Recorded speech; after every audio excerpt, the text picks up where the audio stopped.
Ladies and gentlemen, my name is Belinda Wallace.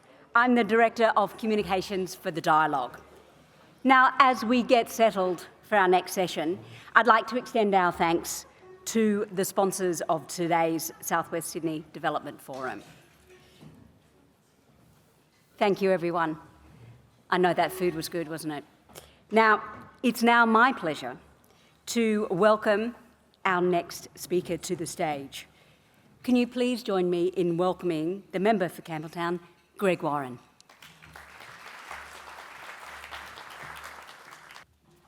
Thank you so very much.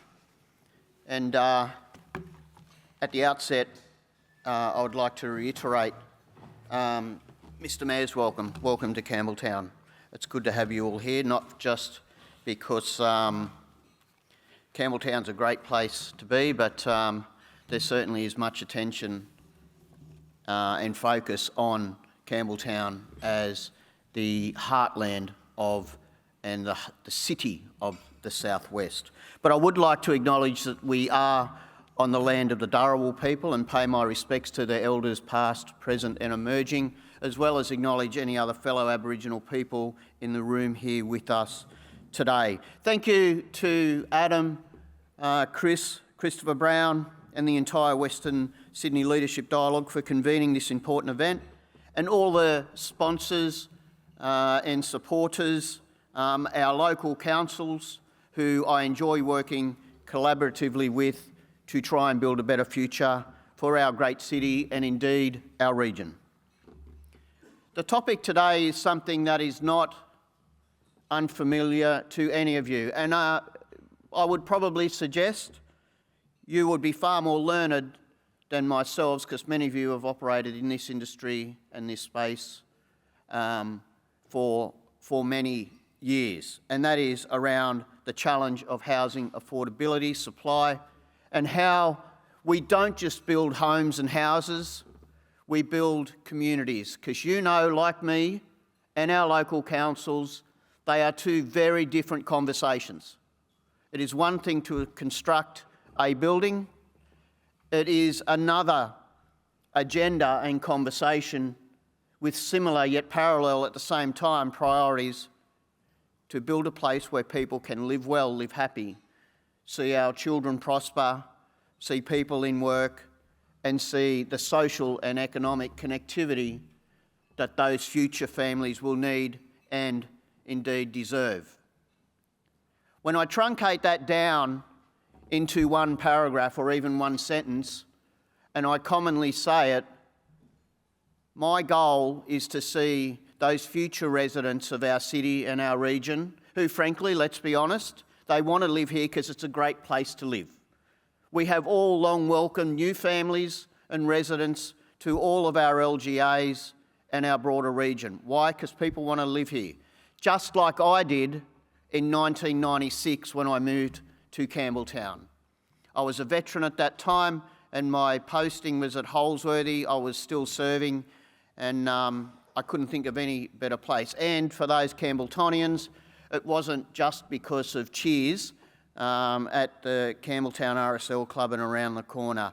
There were many other wonderful areas that drew us here to start our family and where our two children were born in Campbelltown Hospital. But we do know that we do have our challenges. And there's a challenge in housing affordability of the greatest pressures that face people of New South Wales and our local businesses.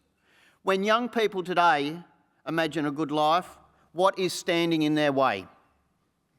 Often it's finding a decent and affordable home close to where they work with enough time left to enjoy lives with those that they love. The government is determined to turn that past history around that sees barriers for our young people. The government is committed. The government is committed to increasingly housing supply and affordability. The two go hand in hand, whilst ensuring that that growth is sustainable and linked to infrastructure that meets the needs of our communities. And I'll have more to say briefly about infrastructure in the course of my contribution. But we know that this is a shared responsibility. Governments at all levels, the private sector and the community all have a role to play. It is forums like this that display that collaboration and responsibility that we all embrace and share. If there's no supply, there are no homes for the next generation. And this is a question of equity, not exclusion. You know better than me, when we reduce supply or we see a shortfall of supply, it drives inflation, which of course increases the challenges when it comes to young families being able to afford to get into the market. For too long, the planning system limited opportunity, entrenched inequality and pushed young people further from the places they grew up. It simply hasn't been fit for purpose. The OECD data released in June put it very bluntly that Australia's housing affordability crisis is being driven by outdated planning restrictions. The OECD went further and called for the easing of those restrictions to boost competition, investment and supply. And they are right. And that's exactly, under the leadership of the Premier and Paul Scully, what this government is doing. But I want to be equally as blunt. Changes of this nature, much like cultures, do not happen overnight. It takes time, it takes patience, and it takes discipline. What I can tell you, what the government has done so far in terms of taking action to address the housing crisis. And please, when I say this, I'm not saying that, we've done all we need to do and there's nothing left. This is just the beginning, and we know that the foot needs to stay on the accelerator. Yes, we will look at the rear vision mirror to see what's been done in the past, but we will be primarily focused on looking forward to make the changes that need to be installed that display to us the mistakes of the past. The government is investing a record $5.1 billion investment in affordable and social housing. That is to build 8,400 new homes, with half allocated to victim survivors of domestic violence. We know that previous administrations had sold off so many assets that had, particularly in terms of housing, that has had a detrimental effect, something that we experienced here in Campbelltown and indeed our region. And you only need to go to the areas of Claymore, Edge, Rosemeadow and Ambervale and talk to those local families, how that has affected them socially and economically. Minto was a great example as to how redevelopment can occur whilst not displacing people out of the social and economic circumstance in which the area they call their home. And the reality is, like I said, that is just the tip of the iceberg. So it's not choosing between public and private. We need every sector working together to build the homes in our communities that we need. That's why the government's backing public investment, supporting private development and encouraging more diverse housing types, terraces, townhouses, apartments and homes near train stations. I note the previous panel and the discussion around what was suggested in the Sydney Morning Herald. I read that article. I do not concur. What I do concur with is in my own region and my own home, we have a fantastic industry, fantastic councils who are committed to our region to build those communities. Whether it's down to the south of Campbelltown and indeed the LGA of Camden are more familiar than most as to how to manage that growth. There continues to be an interest, and I cannot see that changing.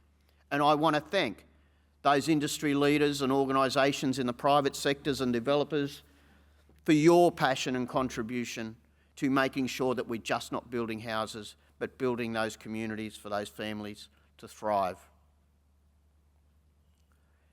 We want to be more successful, ultimately, because we believe it's the only pathway to reverse what the Productivity Commissioner has identified as a city without grandchildren. And what a devastating time that would be. In Campbelltown, We've seen some of the most significant housing investments in this year's budget by the government, with a mixture of social housing and developer-led projects. That include $135 million across Land and Housing Corporation, including $121.6 million for new social housing supply and $12.9 million for upgrade to existing social housing supply. A continuation of Landcom's investment with $244.4 million for Newbrook in Adds, $16.2 million for Claymore and $70.4 million for MacArthur Gardens North housing projects that was referred to by the previous panel. The government's introduced some of the most ambitious housing reforms in New South Wales history. That include the Transport Orientated Development Program, unlocking 230,000 plus homes near 37 key train stations. Low and mid-rise housing policy forecast to deliver 112,000 new homes over 5 years. The new Housing Delivery Authority to fast-track major projects. The state significant rezoning policy supporting the government's target of 377,000 new homes by 2029. Yes, that is an ambitious target, but let's be clear, no one ever reaches their optimum when you set the bar too low. The government is ambitious. We know that that brings challenges, but we are committed to meet those targets, and we will never lower the bar just to suit a popular headline. The New South Wales Housing Pattern Book is there to improve design consistency and quality, and of course, expanding the first home buyer assistance, raising the stamp duty exemption threshold from $650 to $800,000, that saves buyers up to $30,000.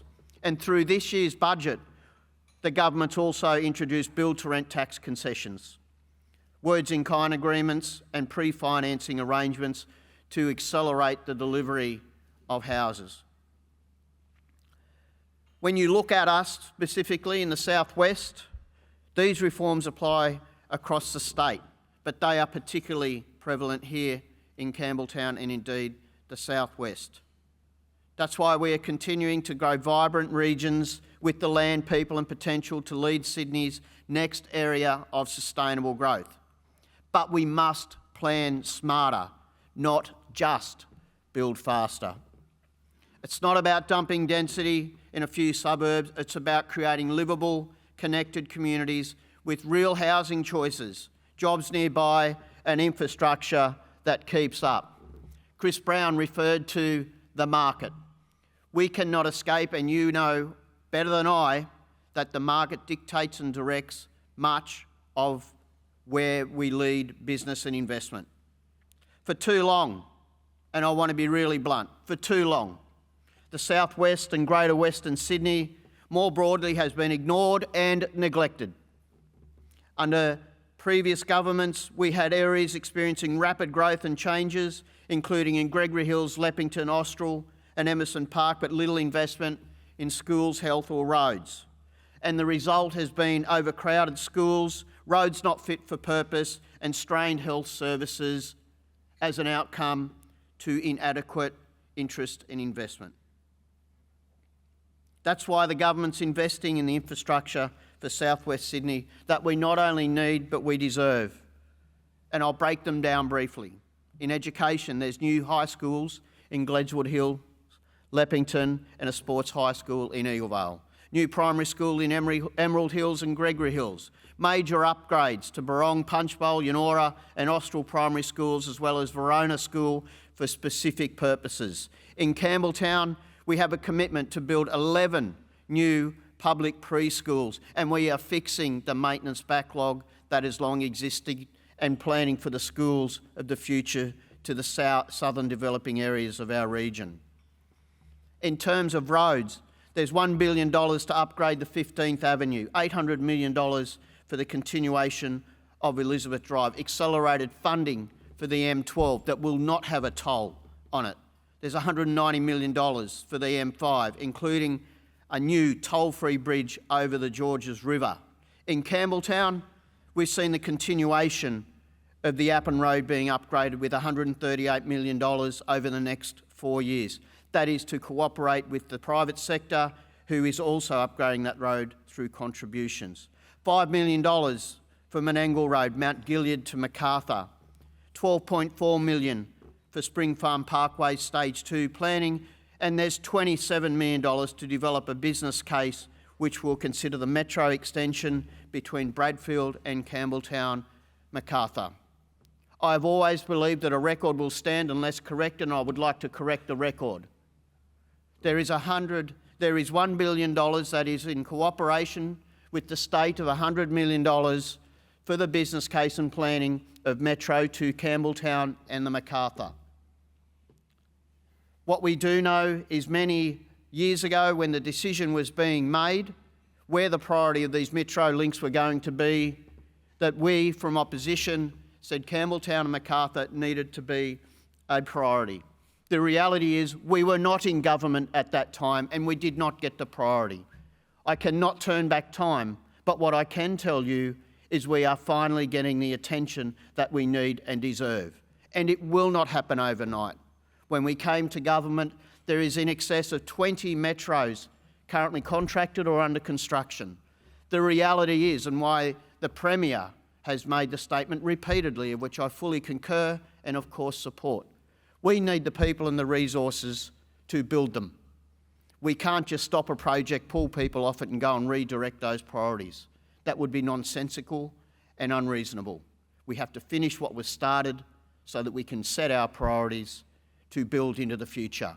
And that's why in the recent New South Wales budget, there was $27 million for the business case, specifically to add on to the 2 metro stations that are being built at Western Sydney Airport that we want to see connected to Campbelltown and Macarthur. The Premier is right not to turn around and say, yes, I will do this by this timeline with this much money, because that would be disingenuous and dishonest. And he is not a Premier that does that. He will give a timeline and funding allocation at a time when he can guarantee it. Because good governments mean what they say and they say what they mean. And I'm proud to work with a Premier who leads a government of that ethos. In terms of health, there's $1.3 billion for the new Bankstown Hospital, $830 million for further advancement at Liverpool Hospital. There's $550 million for Fairfield Hospital. The expanded dialysis services across Camden, Campbelltown, Liverpool and Bowral, and in Campbelltown, funding to achieve safe staffing levels in Campbelltown Hospital, and $500,000 to create an acute palliative care ward at Campbelltown Hospital. I draw your attention to the discussion around data, which I found of great interest. I had a very constructive conversation this morning with another colleague about the interests for having data development here in Campbelltown, and I'm sure our wonderful local council are already in cooperation with those interested parties and working very hard, and I thank them for that. But we need to be leading with courage, not nostalgia. We know that housing reform is not always popular, but let me say this. It is not always popular. But whilst we continue to want to live in homes and people desire to live in our beautiful area, they will be built and they should be built. Why? Because that's what we need and deserve. I get immensely frustrated of commentary from the northern beaches or the eastern suburbs, critical of our area and overdevelopment, but as soon as we turn around and they want to do something in their particular area, there's just outrage. We have been experiencing this growth for nearly 4 decades.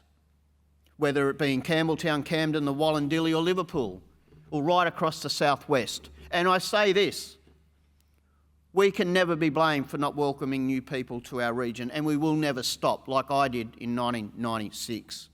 But if it's good enough for us, it's good enough for all. And it's time they pulled their weight too. And let's be honest, what truly changes the character of a city is exclusion. When teachers, nurses and essential workers can't afford to live near where they work, when they're priced out and pushed out, that's when communities fray. We have a shared leadership. The challenge demands leadership. That leadership is on display in this room this morning. Not just from the Premier, not just from Paul Scully or Greg Warren, but from us all. Because we know that best outcomes are achieved by working together.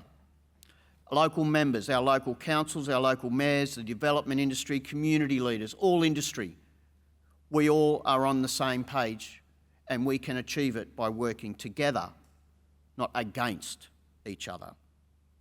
And we are in a race against time. But South West is not the problem. We certainly are the solution, as we have been for a long time. We have the space, we have the drive, and now we have a government willing to act. We're delivering the most transformative planning and housing reforms that we have seen in a generation. The question is, how do we progress it and keep it going? Because building a fairer, more livable future means doing the hard things today. It means saying yes, not just to more homes, but to more hope, more opportunity and more fairness. I say to you in conclusion, let's build a state where everyone has a place to call home, because that's exactly what we've been doing right here in Campbelltown, our region, and the southwest of Sydney. Thank you so much to each and every one of you again. It's an honour to be here and platform the very important topical issue that we live and you work towards every day. Thank you so much.